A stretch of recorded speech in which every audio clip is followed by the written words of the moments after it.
බර්මියුඩා ත්‍රිකෝණයේ අභිරහස විසඳේ. ඇත්තටම මොකක්ද බර්මියුඩා ත්‍රිකෝණය කියන්නේ?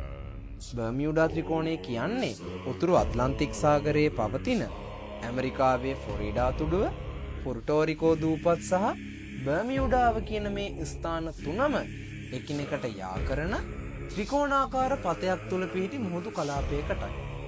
මිනිසුන් අතර දැඩි කතාබහකට ලක් වෙච්ච මේ බර්මියුඩා ත්‍රිකෝණයේ මේ වන විට ගුවන් යානා 75කට අධික ප්‍රමාණයකුත් නැව් සහ බෝට්ටු 300කට අධික ප්‍රමාණයකුත් මිනිසුන් 1000කට වඩා අධික ප්‍රමාණයකුත් කිසිම හේතුවක් නැතුව අතුරුදහන් වී පවතිනවා.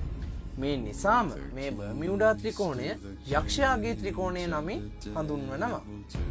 ඉතින් ඇත්තටම ඒ නැව් සහ ගුවන් යානාවලට මොකද වුනේ? තාමත් මේක අභිරහසක්.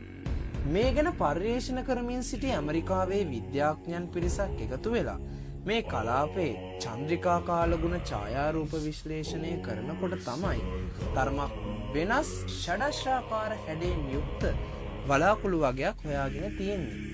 මෙයාලා තවදුරටත් පර්යේෂණ කරගෙන යනකොට තහවුරු වෙන දෙයක් තමයි මේ වලාකුළු වලට පැයට සැතපුම් 170ක් ඉක්මවිය හැකි තරම් මාරාන්තික වායු පිපිරීම් ඇති කරන්න පුළුවන් කියලා.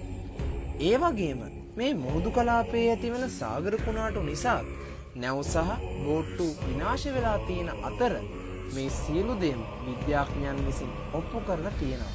ඉතින් ඔයාලා බර්මියුඩා ත්‍රිකෝණය ගැන අදහස් කරන්නේ මොකක්ද කියලා අපිට කියන්න. මේ වගේම වීඩියෝ එකකින් නැවතත් ඔබව හමු වෙන ගම අදට අපි ඔබෙන් සමුගන්නවා.